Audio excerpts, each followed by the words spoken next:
Hello, everyone, and welcome to Sharon's Jewels of Inspiration. And yes, today we're going to be talking about prayer and keeping it simple. If you haven't joined me before, this is a Christian channel, and I'm here to get you inspired, encouraged, and to assist with your breakthrough. So please feel free to join the family by liking this video and subscribing if you like what you hear. So going back to our topic of prayer and keeping it simple. Now, a lot of Christians today think that prayer has to be done in a certain way. And yeah, they are right. It does need to be done in a certain way. But let me simplify what we can do to engage in prayer more often. Because a lot of times, let's face it, we don't want to pray because we feel awkward. We feel, oh, I haven't had the perfect day today. So at the end of today, I cannot face my Jesus. I can't talk to him. I can't ask him for what I need. I can't commune with him, and I can't even pick up the Bible because I know that I have had a bad day. I've done some things I'm not proud of, and not only that, but I haven't got the energy to pull myself together and be holy. So some people think that it's all about that, but it's not. Forget that. Scrap that. Let's have a look at prayer in a fresh way. Now, my first tip is to be you. Yes, that's right. Be you. All right? Don't be the polished version of you. Don't be the I've made a mistake, so therefore I have to grovel version of you. Be the real you, where you're at right now, right in the moment, with all the, can I say this? CRAP that's going on in your life and the CRAP feelings, because let's face it, let's get real. We are real people with real feelings. And sometimes when you've had a really rough day, that is the only way to describe yourself. So yes, you're not feeling great. You've had a rough day. You've had a great day even, right? And you're feeling like, yeah. And then you think about praying, and then you go into this mode of, I've got to pray now. No, forget all of that. Let's just be you. When you come into God's presence, when you come to commune and talk with Jesus, he wants you to turn up. Because if you think about it, he knows what you've been doing all day. He knows your attitude for the whole day, whether it's been great, whether it's been, not so great, whether it's just been a normal, everyday day, or whether it's been the worst day and that you think that the day that you've just had has deliberately been sent from hell. Be you. Jesus already knows. He's seen you. He's seen the situations. He knows. Be you. So that means not pretending, not putting on a voice, not making things sound better than they are, or making things sound worse than they are, or anything that's false. Be real and be raw. Okay? Raw you. Okay? That's the first tip. Second tip, it is to, as you're getting ready to talk to Jesus and be you, imagine Jesus actually in the room with you. And imagine him and his presence being right there, and a real person, and Even open your eyes and look to where you think he is, if you're going to open your eyes. If you're going to close your eyes, then just imagine where he is in the room with you at that time. And then what I would like you to do, and what I'm encouraging you to do, is look into his eyes. Okay, imagine looking into his eyes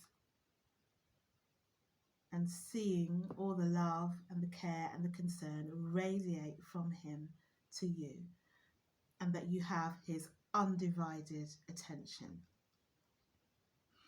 That's the next thing, because you, when you pray, you're talking to a real person. Prayer is communication, and communication means that there is some connection, right? And, you know, when we text our friends, the connection is through the phone. So we're not expecting to see their face, but we are expecting some kind of timely response. And if you're in the middle of a back and forth, you expect that response to come. So Jesus can see us where we're at, where we're praying, and he can see into our soul. He can see our spirit eyes. So the important thing is to look in his face. And if you're new to prayer, ask the Lord to reveal himself to you as you hold a picture of his face in your mind, or you look in the direction of the room where you think that he might be, or his presence is coming from. Right? Look into his eyes and hold the gaze. Okay? And just feel the love coming at you for wherever you're at. All right, so that's tip number 2. And why do I say that? I say that because you need to feel comfortable that you are in a relationship with Jesus, and Jesus is interceding at God's throne for you and for whatever you're communicating with Jesus, and you have requests, you know, amongst the communication. He is the one, he's your friend, he's the person that is going to be going to God and interceding on your behalf. Okay? Communicating with God on your behalf. Okay? And he's the righteous lamb. There's no sin in him, so he can go and talk to his Father about anything. Okay? And his Father will hear him because he is the righteous one, and he's the one that you're going to be communicating with. So look into his eyes and get the essence of the relationship. Okay, so that's tip number 2. And now for another tip. Okay, let me just see. What have I got here?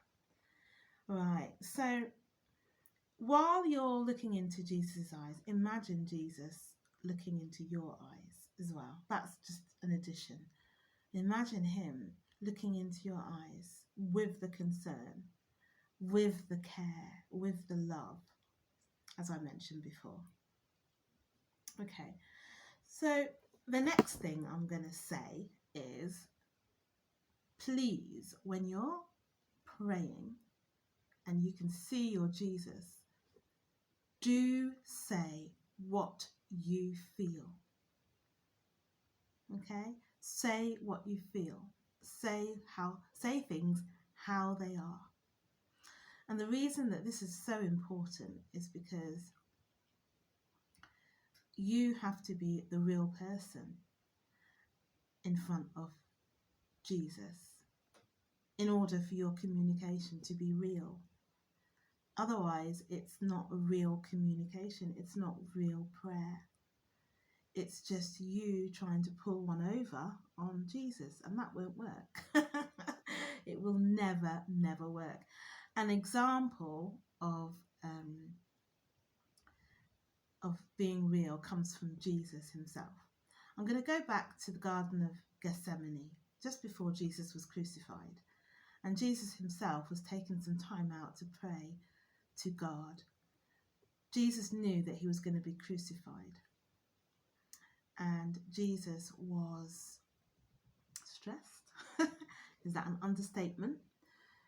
Jesus was praying to his Father God, and he had blood coming out of his head, I believe it was, and he was like sweat. He was that stressed that he was bleeding profusely, and it was coming out of his face, because he knew exactly what was going to happen to him, and he knew, the pain. He understood the pain as the creator of the human body.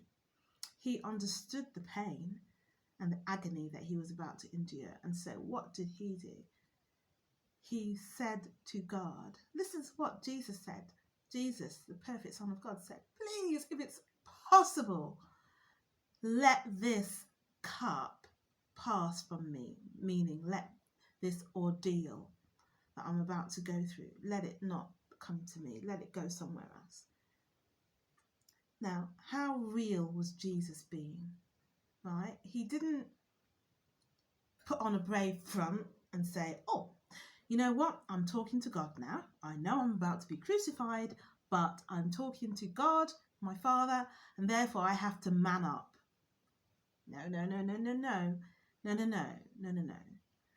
He was being real. He was saying, look, basically, I can't handle this. I don't think I can handle this. I prefer not to handle this. And if there's some way, God, that you can make this thing go away, then please make it go away. So Jesus was very real in that moment. And then another moment when he was on the cross itself, and the presence of God left him because he became the sin of the world. And what did Jesus say to his Father? My God, why have you forsaken me? Again, that's Jesus's communication. And he didn't understand. He had never experienced what he was experiencing. And he's been real. He's been saying, why have you forsaken me? Why have you gone? Where have you gone? I don't feel your presence with me. And so those are just two examples of Jesus being real with God, his Father, and not dressing up a situation. Not that it would be easy to dress up a situation if you were on the cross and you were in agony anyway, and then the presence of the one that you had all your life, all of eternity, just disappeared and you were left loveless, because God is love. So the impact of that situation, we wouldn't be able to describe it in human terms, because it was everything.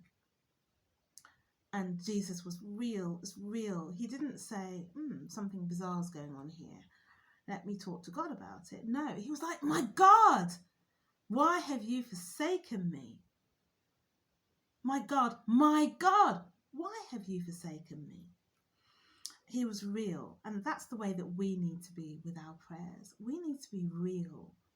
When we're stressed, we need to say it as it is and be ourselves before the Lord our God.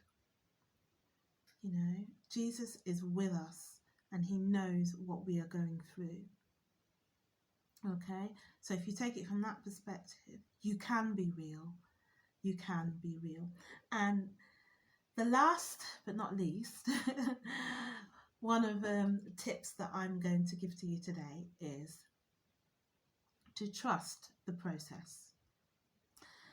Now, it's Easter now, and yes, we are talking about, Jesus' death and resurrection. And the thing about Jesus is that he actually, I don't believe he knew that his Father was going to be forsaking him, right? And that his Father was going to be separated. But at the end of it all, his last prayer was, just before he died, into your hands I commend my spirit. I commit my spirit. I give up my spirit to you, God.